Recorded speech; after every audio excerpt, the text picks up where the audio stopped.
Underground.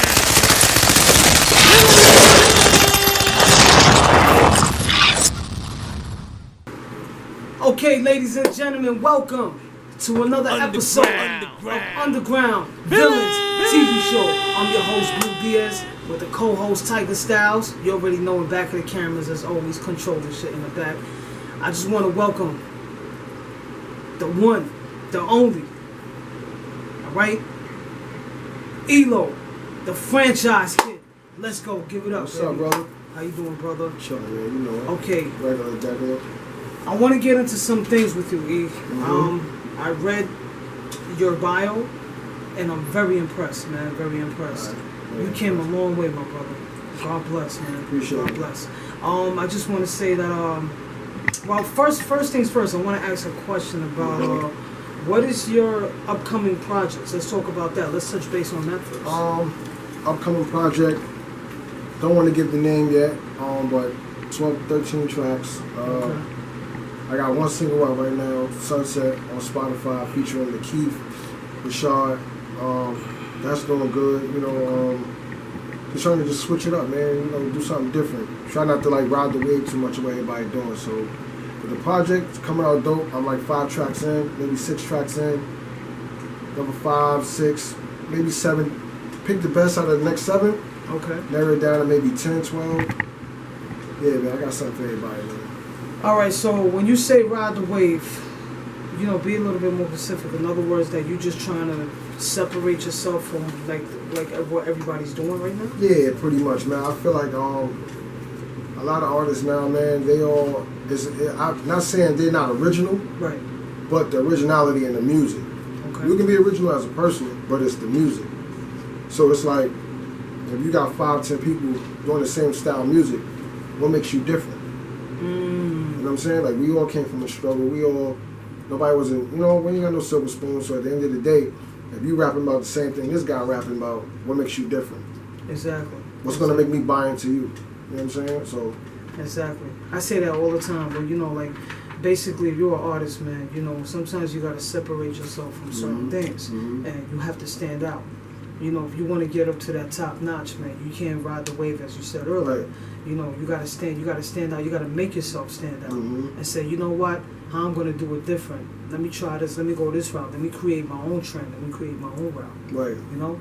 So I read. Let's go to your past. How you started in this game? Who inspired you, and what did you like? You know, like how long you been in this game for?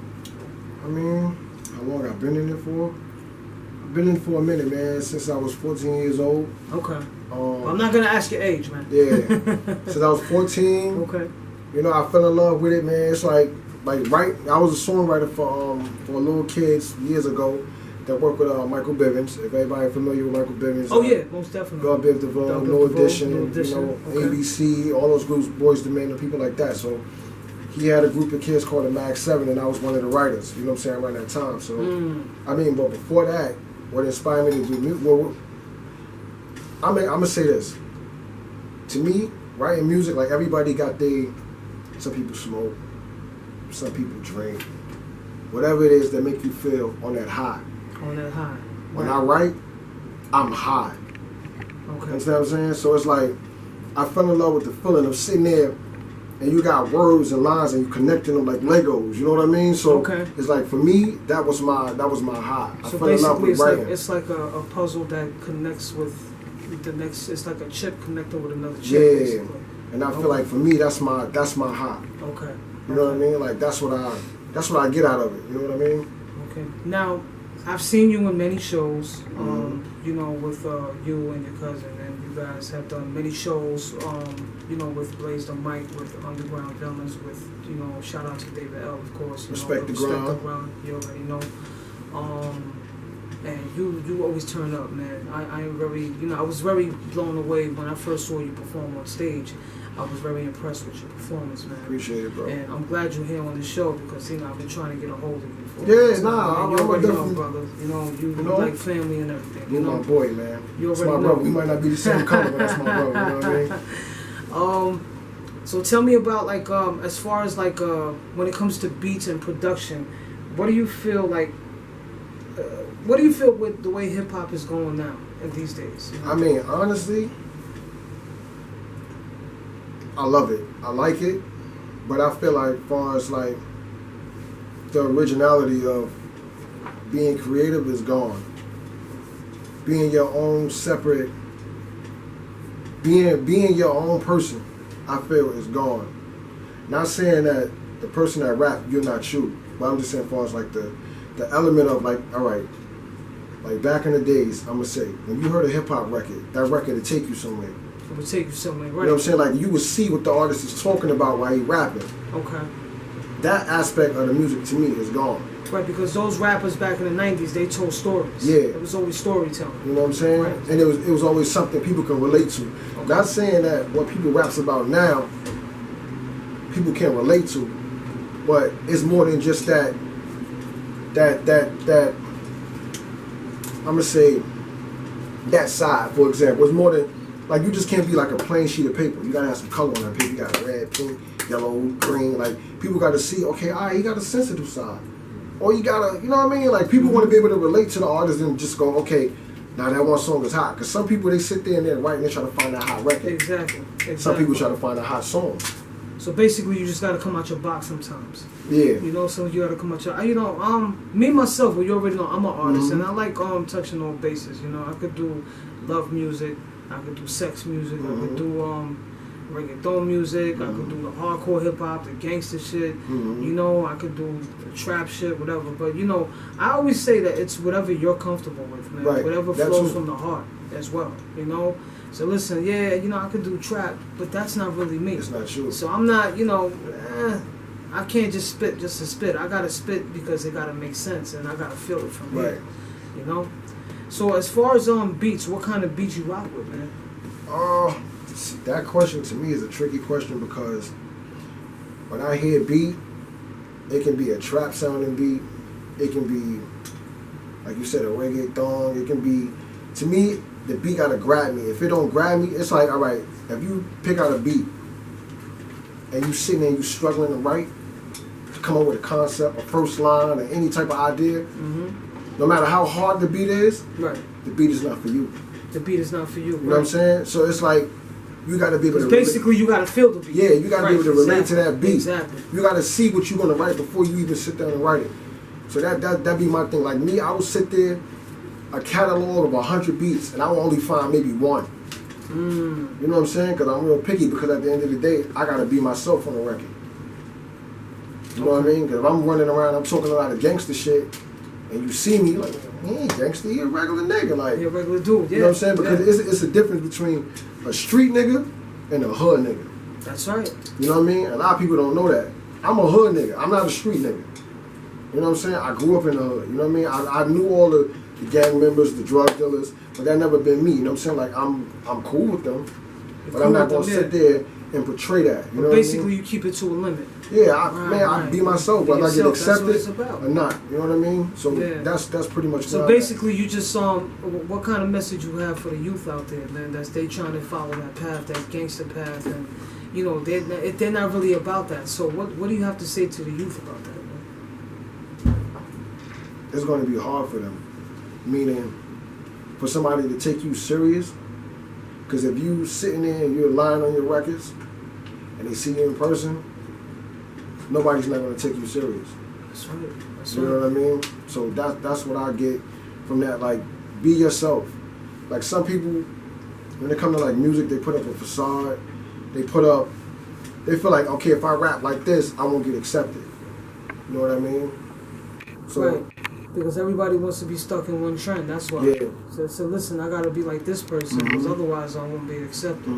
That's cool, man. And a lot of people worry about what other people think. I don't. That's not cool. Yeah, yeah.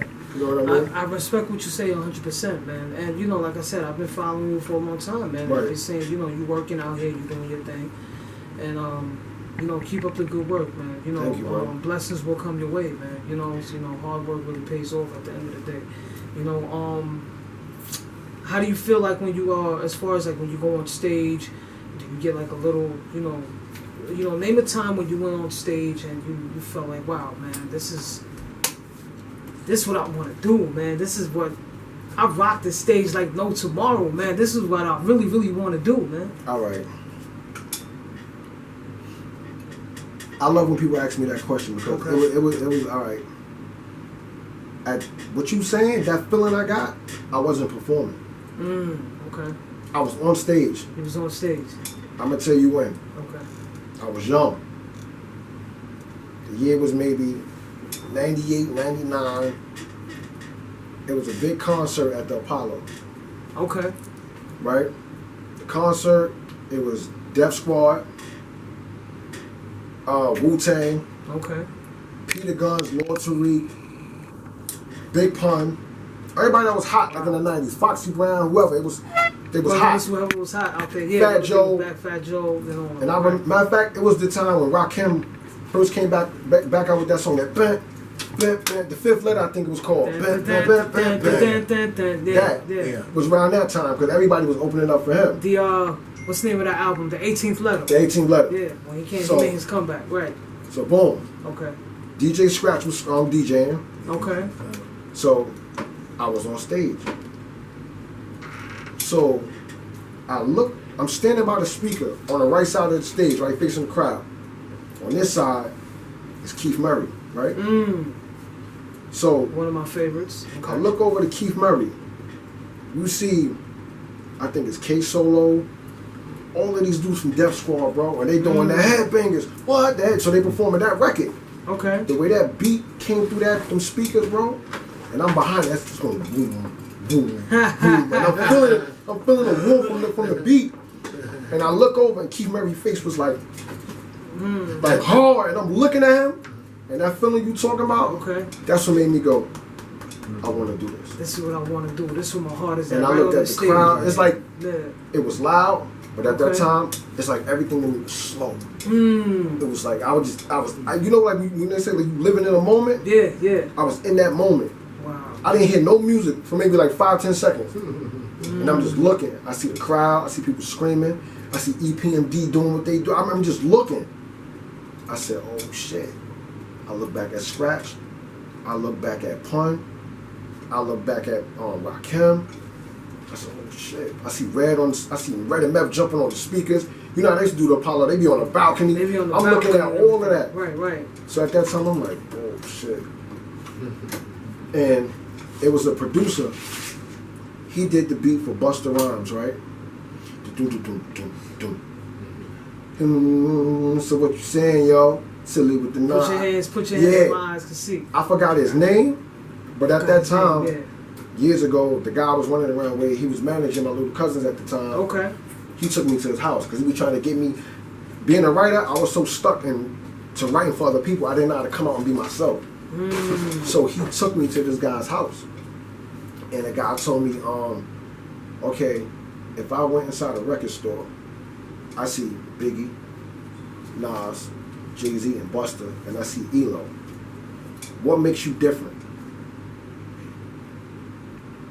And when you perform it, okay, people feed off your energy. So the energy you give, you get back. You get back. That's and right. always look at the person in the crowd like you're gonna snatch them. That's right. That's right. So when he told me that, I believe I was maybe like 15, 16, maybe 17, can't remember. But it never left. So basically he was saying just stand out different from the rest of the guys. Because I used to go to showcases, bro, and I sit in the crowd. Okay. Don't say nothing. I watch everybody perform. Okay. I watch who's the hottest. I watch who's the wackest. Now I go, you know what? Can't be but like we're not going to get into some names now, but yeah. I know there was some, I've been to a couple of shows and I've seen a couple of whack artists. Yeah, man. I'm not going to talk about that now. But you know what, though? It's like I learned from that. Yeah. Because it's like, okay, I can't be like that. But he's hot, I got to be better than him. I got to be better than him, right. So I will go home, Blue. I'll be in the mirror. I'll shadow, just rap in the mirror for hours, bro. So I learned, like, how to have stage etiquette. I'm talking about, like, sweating for, like, hours, bro, by myself, basketball shorts, socks, in the mirror, beat playing, and I got the remote control like this in the mirror for hours, bro. Damn. Until I learned. You know what I'm saying? Then at that time, I'll you got it down pat. Yeah, and then I learned from watching little kids. You know what I'm saying? When they had their situation, Lil Nick and DJ Just at the time, they grown now, but I learned from watching them when they was doing their thing. So it's like the way they used to teach them, to perform how they did Run DMC, because you had one that was a DJ and one was a rapper. So the way they did their thing, it was like, okay, that's how they telling these little kids what to do, and they go on stage and they do exactly what the fuck they told them to do, and the crowd is going crazy. So I'm like, but if I did that by my way, they made me go watch people like ELO. I went and watched Nelly perform. Okay. I watched a lot of people that was hot at that right time, like early 2000s. Okay. Like, be better than that. Be better. Stick out. Stick out. Right. Stand out different. Yeah. Right, so it's like now when me and my cousin was doing the entourage thing, and even doing my solo thing, it's like I'm watching people perform. You can tell like a lot of artists don't know stage etiquette. They don't know. You know, I always say that to myself. There's a lot of artists out there, you know, they can have a dope song, but as far as like stage appearance and, you know, the way you move around on stage and the way you present yourself on stage, a lot of them don't have it, man. And I feel like sometimes, like when you go out there, you gotta put that, their whole aura into that, man. You know, when I go out there and perform, man, I make sure the crowd is gonna feel me, because your crowd right there is your best friends. Those are considered your best friends at that moment. So you have to go out there and, you know what, you have to gravitate to that crowd and make sure, listen, pay attention to me, because this is my moment right here. You know, you gotta demand your respect. You have to, my brother. A lot of people don't know how to do that, bro. Yes, they don't know how to do that. Now, I want to get into, as far as your background, your personal background. You know, I was reading your bio. You know, I didn't know this. I was thinking that you was born in New York City. Actually, you're from D.C., correct? Washington, D.C., Southeast, yeah. Okay, let's all right, shout out to D.C., all right. Let's talk about that, man. I mean, D.C., I moved here when I was like 8, 9 years old. Okay. As far as what I remember, that's when I think I'm gonna say crack. The crack epidemic. Yeah, hit DC hard. Oh man, one of the worst eras. You know what I'm saying? Yeah. So around that time, you know, it was bad where I was living at.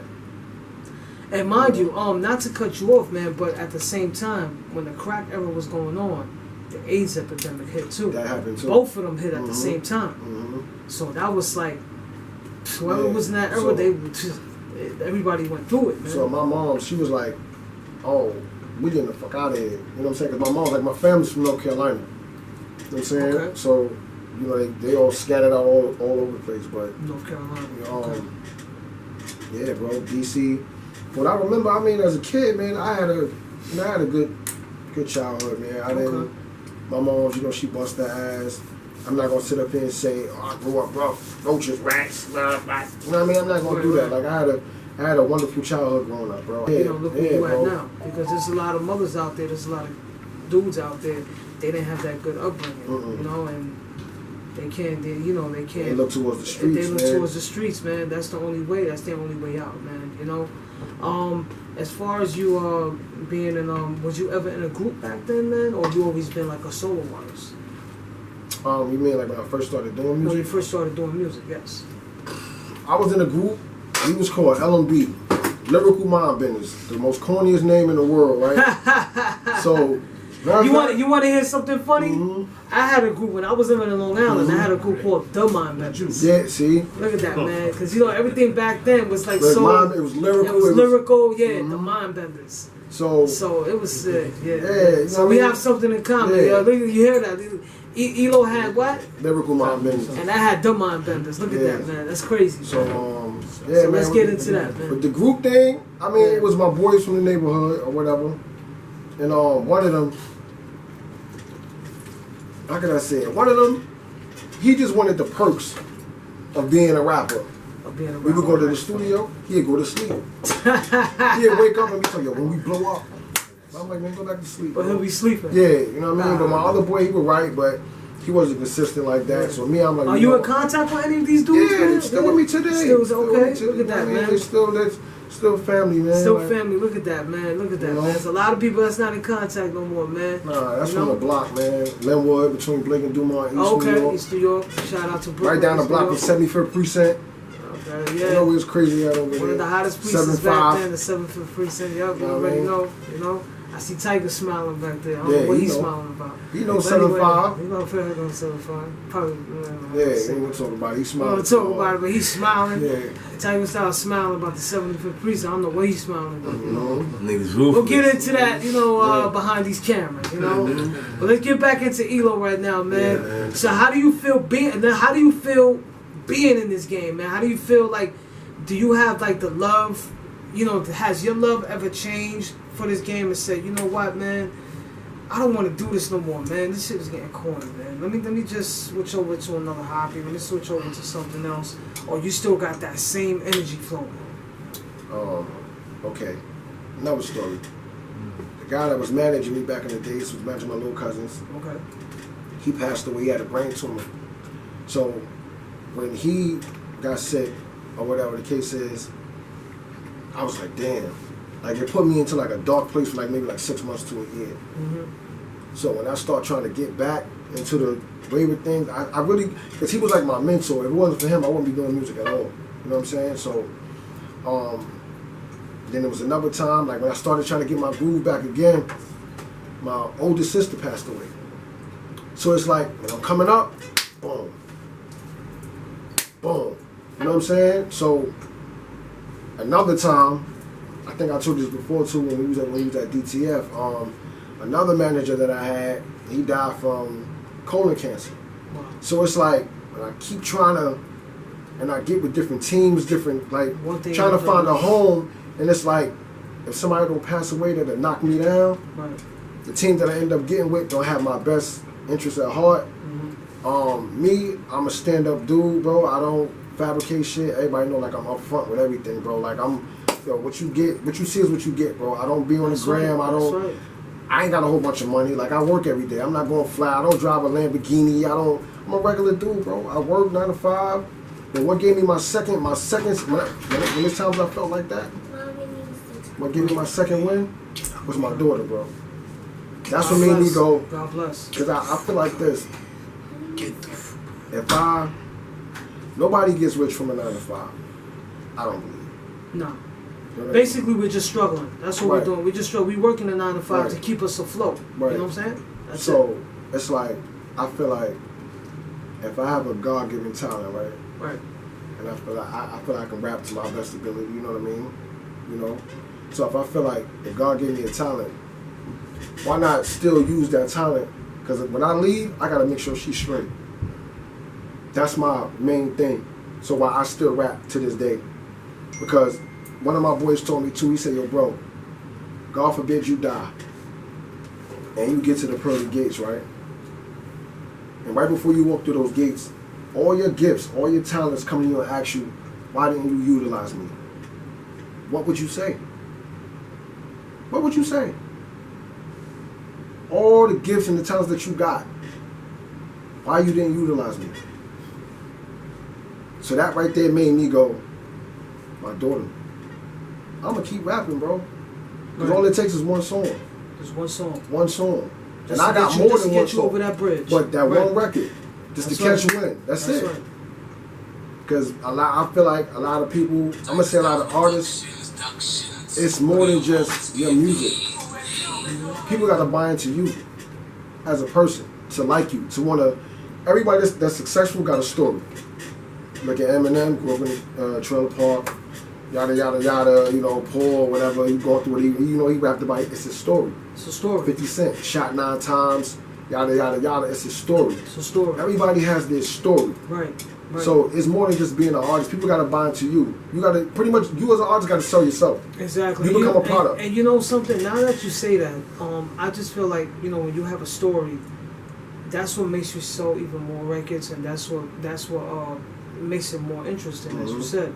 Because people don't like boring rappers. They like people that's like, wow, man, this guy really been through it. Or maybe they could relate to that. Maybe somebody else besides 50 Cent got shot 9 times. Right. And say, yo, you know what, I feel this pain, or I've been through that, I've been shot at. And maybe somebody been where Eminem was at. Hey, listen, man, I was a poor, person living in the trailer home too. My mom struggled. I didn't have an apartment. I lived in the damn trailer home. I grew up in Detroit as well. Because I'm pretty sure Eminem is not the only person that grew up in a trailer home in Detroit. Right.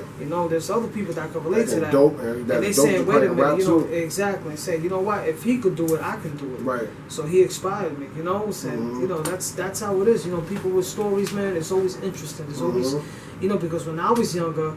I followed the Biggie story of Tupac, how Tupac was living in Baltimore and the Bronx. His mom was a Black Panther and everything. It's a story. It's a story behind it. It's always a story behind it. That's what what really sparks the interest. So as through their music, you get to know them as a person. Exactly. You get to know them as a person. That's why when some of these rappers pass away, we feel it. Like I'm not gonna sit here and lie. I felt it when Prodigy died. I felt it when Biggie died. I felt it when Pac died.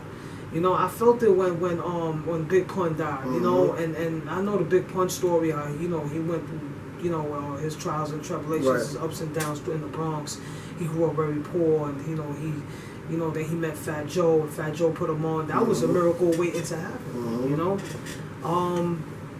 But as far as that, man, I respect your story 100%, man. You came up good, your mom's brought you up good, man, and, you're a good man. And you keep rocking, keep doing what you're doing, man. But it's not easy, But getting back into your music, let's hit that note again. So, what was your first album that dropped? What year did you drop your first album? Ooh, first album? Let's go with the first one.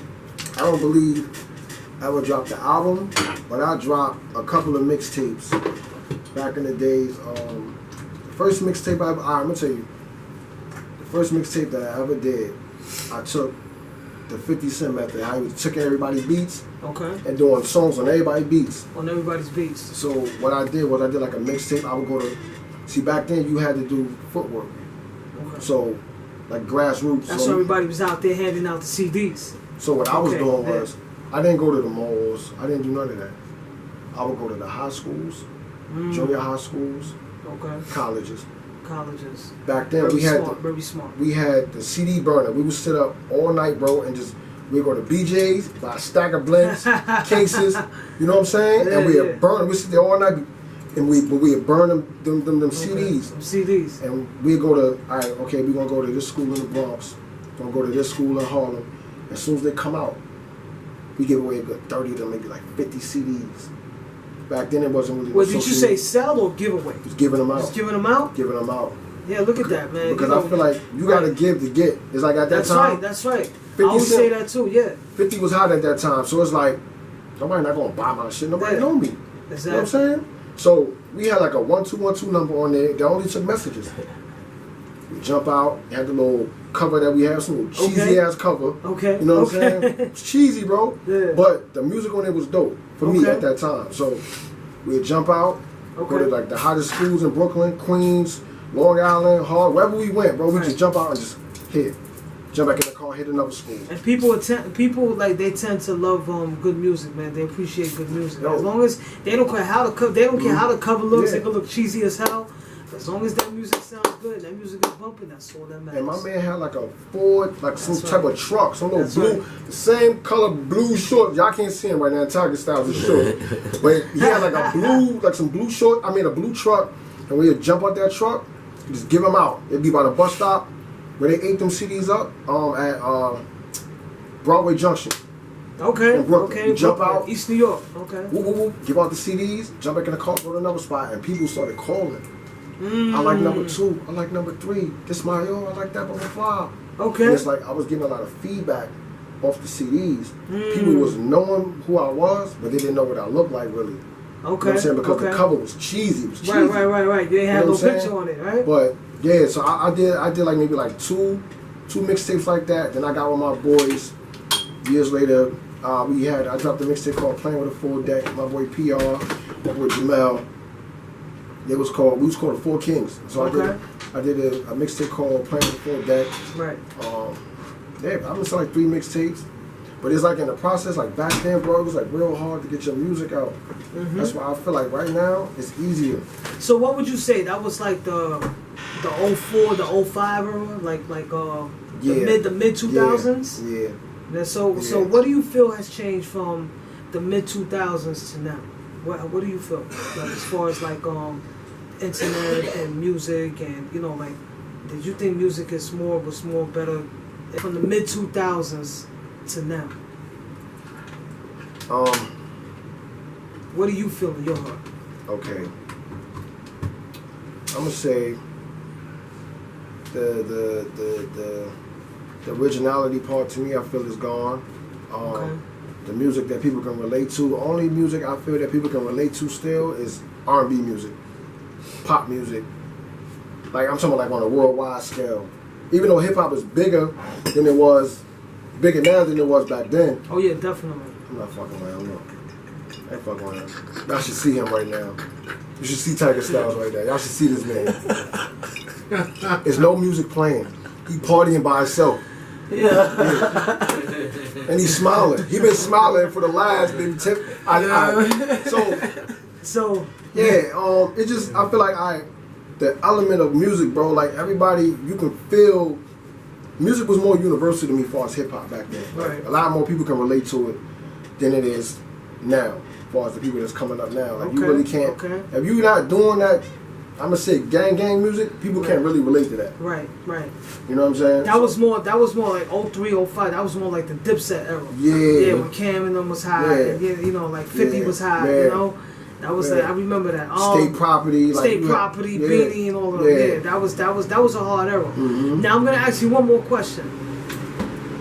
What changed from that era, from the mid 2000s to the 90s? Let's go with that. That's a good ass question.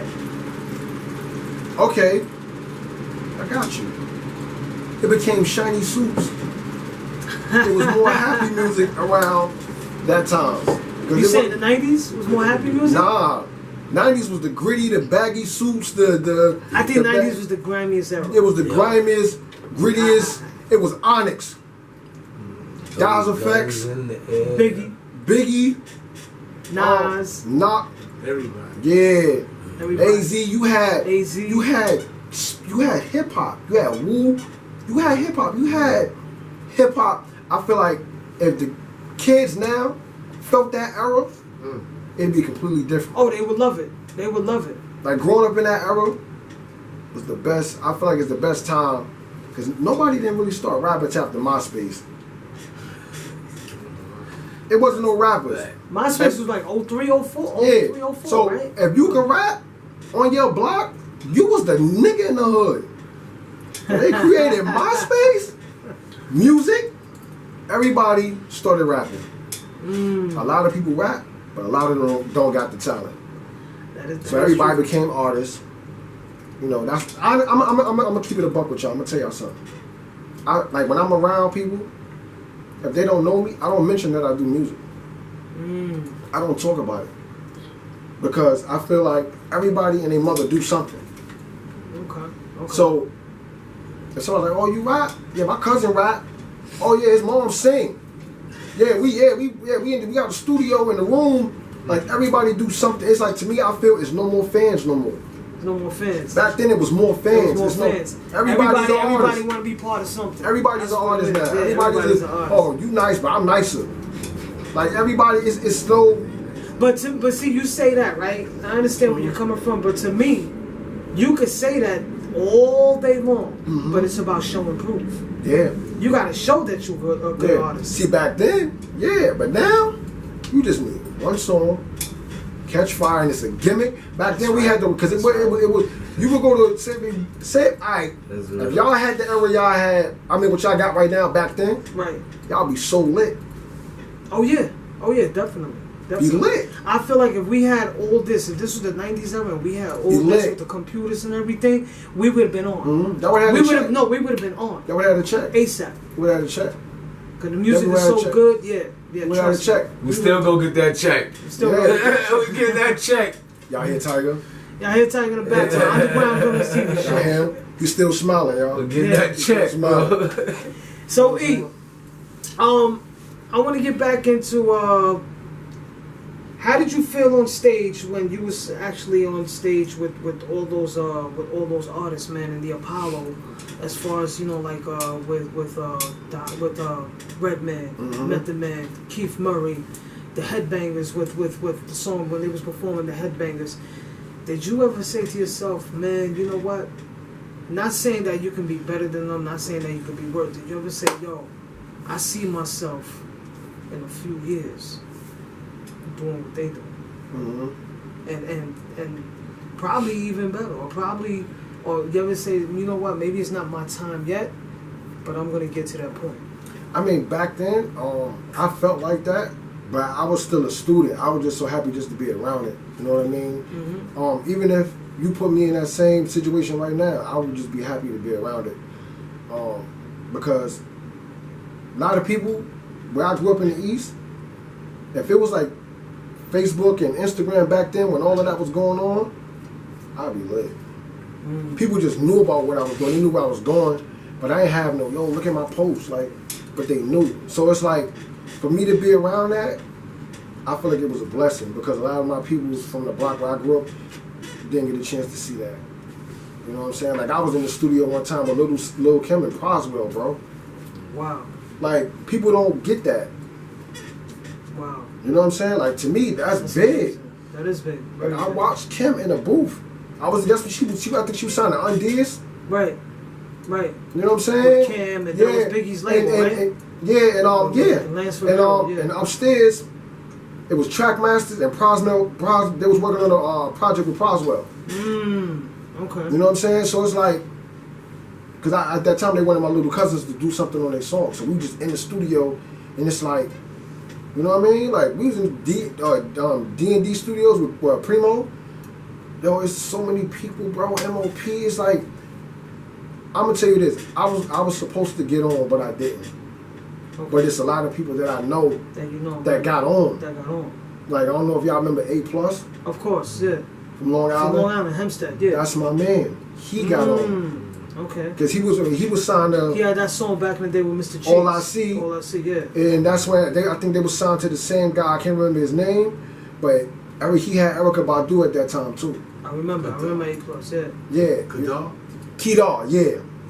So it's like, I was around all these people, bro. Like, you remember them underground hip hop? Damn, bro. Like it would be in Harlem, like in the back of the Apollo. They used to have like underground hip hop, like shows, war shows. That. Yeah. And I was in there with Big L. Yo, it's like, you remember Big Les? Yeah. The dancer? Yeah, the dancer, yeah. Her, she became my host for, I think, BET. Bro, right. Everybody, bro. Yeah. And it's like, to me, I still feel like I'm a student, bro, because a lot of people, like I said, didn't get a chance to see that or to be around these people. Right. You know what I mean? Because me, when I grew up, I was like a sponge, bro. I wouldn't really say nothing. Okay. I would just listen, learn, and then when they talk to me, I kick my little balls. They go, all right, keep it up, man. Don't stop writing. That's right.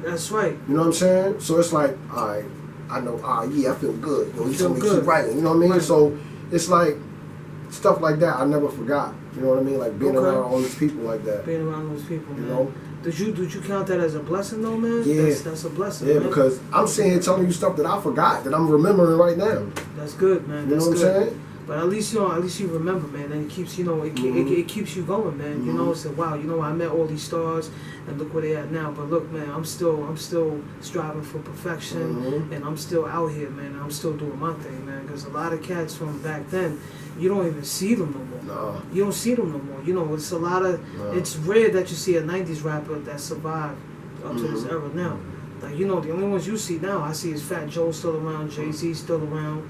You know, you have some, who else? Jadakiss, the Locks is still around, you know? I'm gonna say this, and this is another thing what they taught me, like, younger. They said, you have to learn how to reinvent yourself.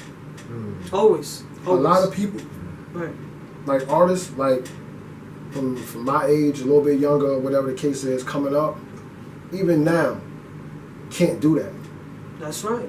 They don't know how. It don't sound right. It doesn't sound right, yeah. You know because what I mean? I feel like when you stay with the same, you could be, you know, in this game for a long time, but when you stay with the same flow and the same style, it gets boring after a while. You have to kick back, and say, you know what, let me just chill for a while and let me just reinvent myself and come back out. You know? A lot of people don't know how to do that. Exactly. Like for example, like me and my cousin was doing the entourage, but it's like people knew, you see the T and the O on the shirt, you know, you got J Mac Millie, you got ELO the franchise kid, but it's like he in the process of rebranding himself.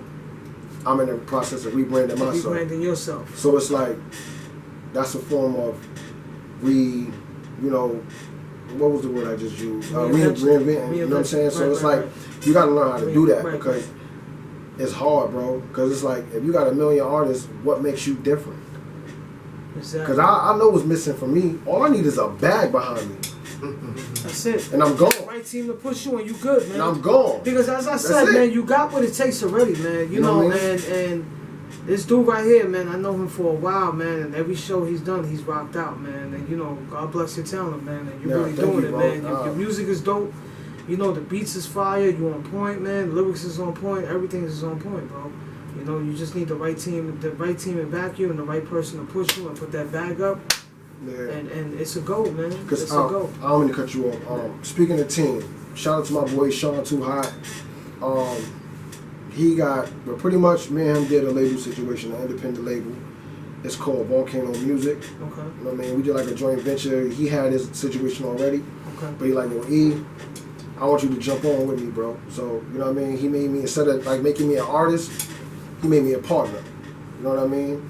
So I feel like to me that's big, you know what I mean? So that's why like when you see the I'm about to do a drop right now. Sunset video out right now.